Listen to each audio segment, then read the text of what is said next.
Salut Lion. Aujourd'hui, mon horoscope amoureux est imprégné d'une énergie novembre 2011 incroyablement forte. Je dois te dire que j'ai le sentiment que quelqu'un qui compte beaucoup pour toi s'apprête à faire quelque chose de bien plus important que tu ne le penses.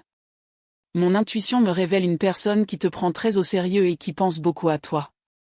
Ce n'est pas quelqu'un qui pense simplement à toi ou qui envisage de te recontacter. J'ai l'impression qu'il se demande vraiment. Qu'est-ce que je peux vraiment apporter à cette personne? Comment lui prouver que je tiens à elle sincèrement? Écoute, il y a clairement un changement en cours. J'ai l'impression que cette personne a passé beaucoup de temps à se retenir, à s'interroger sur la signification de cette relation, ou à avoir peur de franchir cette étape importante. Mais maintenant, la possibilité de te perdre semble réveiller quelque chose en elle. Et c'est là que les choses deviennent vraiment intéressantes. Avec cette puissante énergie novembre 2011 qui vous entoure, je perçois un éveil majeur, un alignement divin et des vérités qui remontent enfin à la surface. Cette personne pourrait soudainement vous aborder pour une conversation importante, un engagement, une invitation, voire une offre qui redéfinit complètement l'avenir de votre relation. J'entends sans cesse, je veux t'offrir plus. J'ai besoin que tu comprennes à quel point je tiens à toi. Honnêtement, j'ai l'impression que quoi qu'elle fasse, elle pourrait vous prendre au dépourvu, car son comportement pourrait enfin refléter les sentiments qu'elle a cachés si longtemps.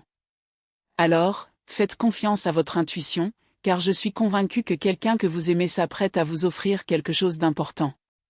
Cette énergie novembre 2011 accompagne son éveil, et le timing divin pourrait bien faire entrer cette relation dans un tout nouveau chapitre. Passons maintenant à votre tirage. Je ressens immédiatement la forte impression que cette personne a tout simplement besoin de vous dans sa vie. Honnêtement, j'ai du mal à l'expliquer autrement, mais cela ressemble bien plus à un besoin qu'à un simple désir. Que cette personne fasse partie de votre vie depuis longtemps ou qu'elle y soit entrée plus récemment, vous l'avez touchée au plus profond d'elle-même d'une manière inattendue. Et maintenant, elle semble incapable de vous oublier. Elle est constamment plongée dans ses pensées, repensant sans cesse à ces moments où elle aurait pu dire quelque chose de sincère et où elle a choisi de se taire. Elle se souvient de toutes les façons dont elle aurait pu communiquer plus clairement avec vous, être plus présente pour vous, ou exprimer plus clairement ses intentions. Peut-être vous a-t-elle dit un jour qu'elle avait peur de perdre son indépendance. Peut-être a-t-elle dit n'avoir jamais rien vécu de tel auparavant. Quelle que soit l'explication qu'elle vous a donnée à l'époque, elle la perçoit différemment aujourd'hui. Elle le regrette. Ce silence lui pèse lourdement. L'énergie que cette personne vous envoie en ce moment est très douce. Vraiment tendre et bienveillante. Je ne ressens rien de brutal, d'agressif ou de précipité. Au contraire, il y a comme un désir discret, presque délicat, qui se dégage. Cette personne souhaite avoir une place dans votre vie. Elle désire partager des moments simples avec vous. Elle aspire à des expériences partagées, des conversations quotidiennes, et à cette intimité qui se construit naturellement et se renforce petit à petit. Elle souhaite simplement être près de vous et ressentir votre présence. C'est à cela que ses pensées reviennent sans cesse. Et cette personne perçoit en vous quelque chose que vous ne reconnaissez peut-être pas toujours. Elle voit à quel point vous pouvez être exigeant envers vous-même. Elle remarque comment votre indépendance vous pousse parfois à tout porter seul, au lieu de permettre à quelqu'un d'autre de vous épauler. Et cette personne souhaite être cette personne pour vous.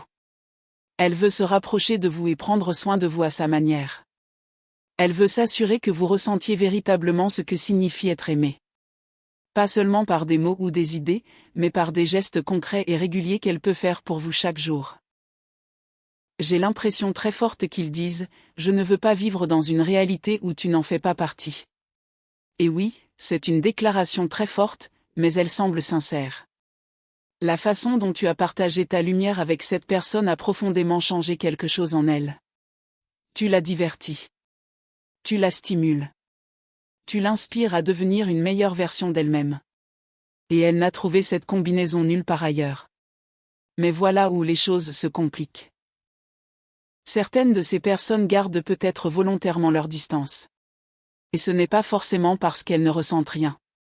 C'est parce qu'elles craignent l'impact qu'elles pourraient avoir sur ta vie. Leur entourage. Leur famille. Leurs problèmes personnels. leurs blessures émotionnelles non résolues. Ils essaient peut-être presque de vous protéger des conséquences néfastes qu'une trop grande proximité pourrait engendrer. Et honnêtement, cela en dit long sur la profondeur de leurs sentiments, même si, de votre point de vue, cela ne ressemble pas du tout à de l'attention. Car les personnes qui entourent cette personne sont une véritable source d'inquiétude. Il y a quelque chose dans leur environnement, leurs amis, leur famille, ou les personnes qu'ils ont choisi de fréquenter qui ne semblent pas particulièrement sains. Ce sont peut-être des personnes prêtes à tout pour gagner. Et cette personne ne leur fait pas entièrement confiance pour partager quelque chose d'aussi important et vulnérable que les sentiments qu'elle a développés pour vous. Mais malgré tout cela, ils ne peuvent s'empêcher de penser à vous. Vous êtes un mystère pour eux. Et cette attirance ramène sans cesse leur attention vers vous. Cette personne a presque un sixième sens avec vous. Elle perçoit votre énergie avant même que vous n'ayez prononcé un mot. Et s'ils remarquent que vous portez votre attention à quelqu'un d'autre, quelque chose s'active immédiatement en eux. Une énergie concentrée et déterminée se manifeste soudainement. Et tout à coup, ils savent exactement ce qu'ils veulent. Ils ne veulent pas rester les bras croisés et regarder quelqu'un d'autre occuper la place qu'ils convoitent secrètement. Car il y a quelque chose de très particulier chez vous. Lorsque vous entrez dans une pièce, votre énergie semble vous précéder. On peut ressentir votre présence avant même d'avoir bien vu votre visage. Et cette qualité est incroyablement captivante. C'est difficile à expliquer, mais encore plus difficile à ignorer. Il faut du temps aux gens pour dépasser cette première impression forte de votre présence et découvrir la personne qui se cache derrière. Mais ceux qui parviennent à franchir cette première barrière? Ils sont complètement conquis. Et cette personne est de celle-là. Elle est profondément touchée par vos sentiments en ce moment. Et ce qui ressort sans cesse, comme si c'était leur propre mot, c'est quelque chose comme « Je n'ai jamais aimé personne comme je t'aime. Mon amour pour toi est inconditionnel. » C'est ce qui semble sommeiller en eux en ce moment, cherchant à s'exprimer enfin. Il se peut que cette personne ait tendance à tomber amoureuse très facilement. Ou peut-être est-elle tombée sous votre charme très rapidement, presque au premier regard. Une autre possibilité est que cette personne vive naturellement dans un amour très rêveur, presque fantasmé. C'est pourquoi elle se protège en érigeant des barrières et des barrières. Elle agit ainsi par peur de se perdre complètement dans ses émotions. Mais vous incitez cette personne à devenir profondément romantique. Vous l'encouragez à penser au-delà d'elle-même. Vous la poussez à sortir des sentiers battus et à apprécier les petits détails.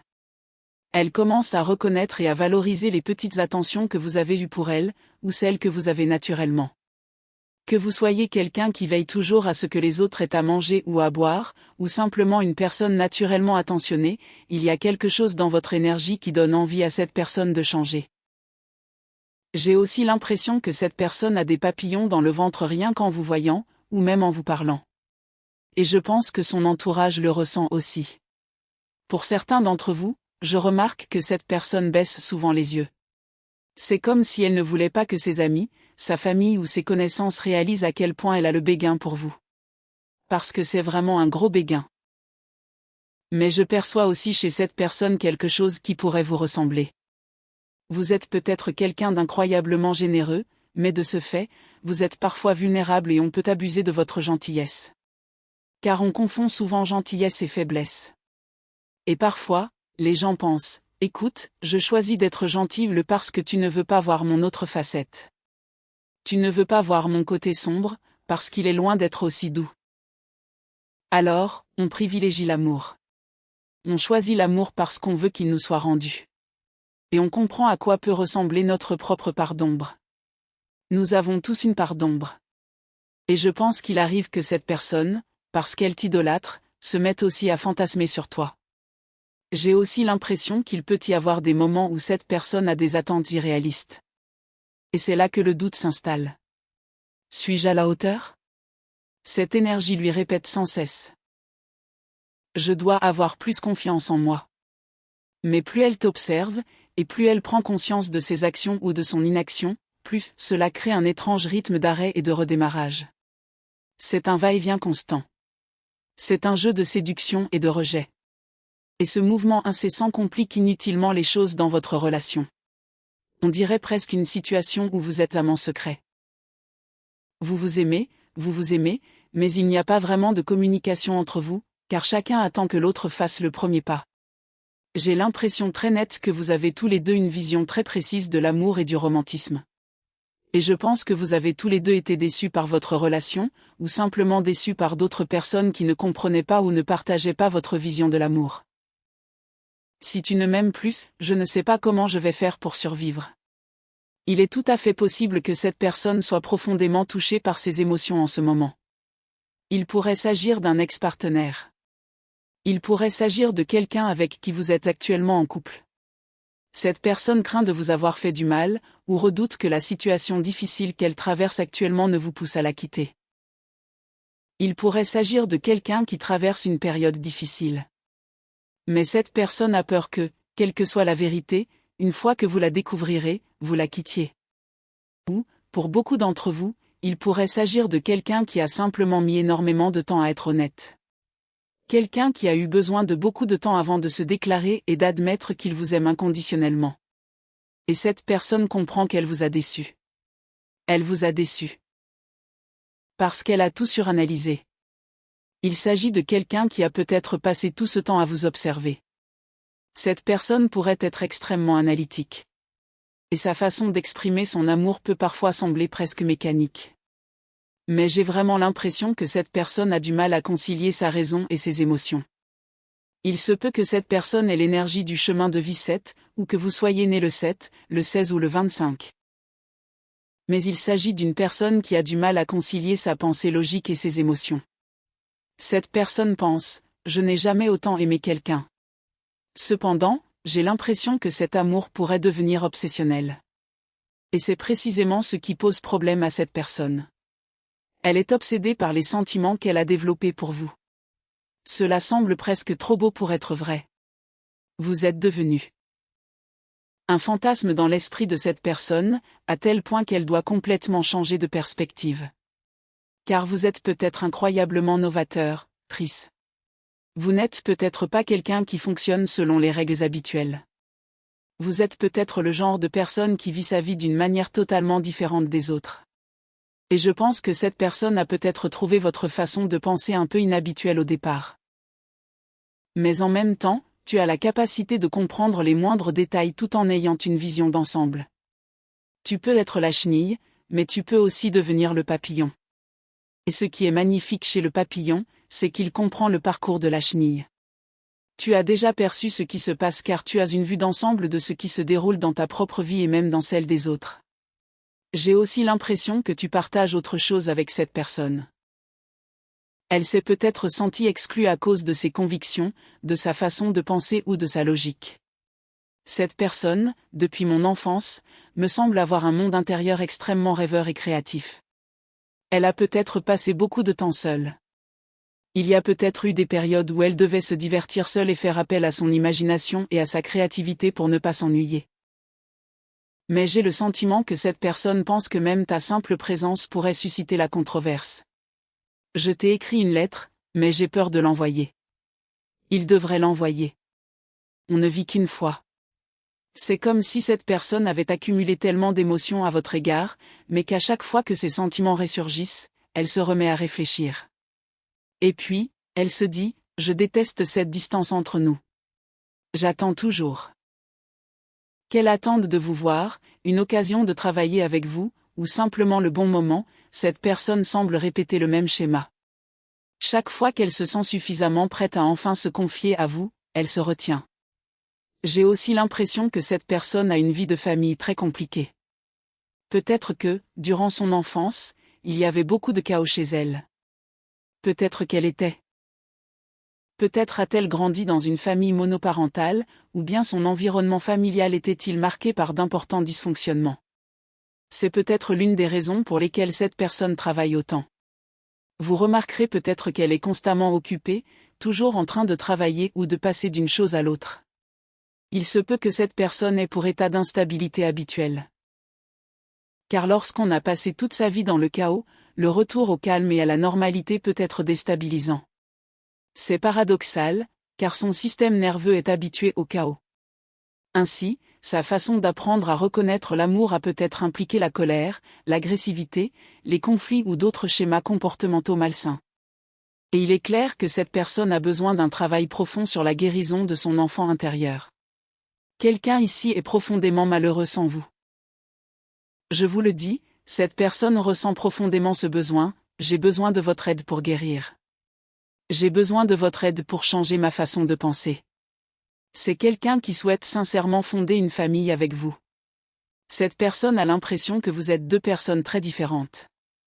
Et elle veut que vous sachiez, je suis profondément amoureux, amoureuse de toi. Cela a peut-être commencé très innocemment, par exemple par une amitié ou une relation purement platonique. Mais peu importe comment cela a commencé, cette personne veut vous confier ses véritables sentiments. Elle veut vous expliquer l'impact que vous avez sur elle et lui. Elle veut vous dire comment vous l'avez inspiré à devenir différent. Et pour certains d'entre vous, si cette personne a déjà des enfants, j'ai l'impression qu'elle pense que vous vous intégreriez parfaitement à sa famille. Que l'on considère la situation du point de vue masculin ou féminin, cette personne est convaincue que vous seriez un merveilleux membre de sa famille, auprès de ses amis et de ses proches. Cette personne est épuisée par ces jeux de manipulation. Elle en a assez de rester les bras croisés et de vous observer. Maintenant, soyons francs, soyons honnêtes, oui, cette personne a joué avec vos sentiments. D'accord ? Oui. Cette personne a peut-être intentionnellement joué avec vous, ou a même pu parler négativement de vous parce qu'elle ne vous comprenait pas pleinement. Je perçois une énergie Verseau. La carte de l'étoile. Et quand je me demande comment cette situation va affecter le collectif émotionnellement, je ressens de la joie. D'accord, je sais que c'est positif. On retrouve ici l'étoile et le soleil. Cette personne a peut-être ressenti le besoin de jouer avec vos sentiments à cause de son entourage. Il se peut que certaines personnes autour d'elle ne soient tout simplement pas au même niveau, ou qu'elles ne soient pas à la hauteur, quel que soit le sens de cette expression. Je ressens aussi que cette personne a été forcée de penser différemment. Cela me donne également une énergie Vénus en Verseau. Il y a un manque d'intimité ici. Il se pourrait donc que cette personne ne soit pas très intime en ce moment. Elle se retient. Elle attend. Mais je ressens vraiment qu'avec cette énergie du Verseau, les nombres 517 ou 519 pourraient avoir une signification particulière. Le chiffre 1 pourrait être important. Le chiffre 8 pourrait également être significatif. Vous êtes peut-être né en mai, ou vous êtes peut-être Lion ou Verseau. Mais ce qui me frappe le plus, c'est que cette personne semble vous avoir observé très attentivement avant d'entreprendre quoi que ce soit. Cette personne était constamment en proie à des doutes. C'est pourquoi vous vous dites, il suffit de me parler. Il se peut aussi que des gens aient parlé de vous à cette personne. Mais j'ai le sentiment que cette personne serait vraiment heureuse de ce qu'elle a à vous communiquer. Parce qu'il se peut même que des personnes de leur entourage, ou de votre entourage, n'aient pas été tout à fait honnêtes avec eux quant à votre véritable nature. Il est possible qu'ils aient retenu ce qu'ils voulaient vous dire jusqu'à ce qu'ils comprennent votre raisonnement. Car vous êtes une personne profondément spirituelle. Mais je pense aussi qu'il y a en vous un fort sentiment d'individualité que cette personne avait besoin de comprendre. Suis-je vraiment la bonne personne pour elle ? J'ai aussi l'impression que des personnes de son entourage lui disaient des choses comme « Ils ne voudront pas te parler. Tu es fou ou folle. » Il y a quelque chose ici où, pour certains d'entre vous, je ressens également qu'un désir créatif ou une nouvelle opportunité se présente, et cela rend cette personne extrêmement heureuse. C'est comme si vous étiez sur le point de recevoir une pleine reconnaissance grâce à la communication à venir. Et cette communication va confirmer qui vous êtes. Elle va confirmer que vous comptez énormément pour cette personne. Non seulement cette personne est incroyablement attirée par vous, mais vous stimulez aussi sa créativité.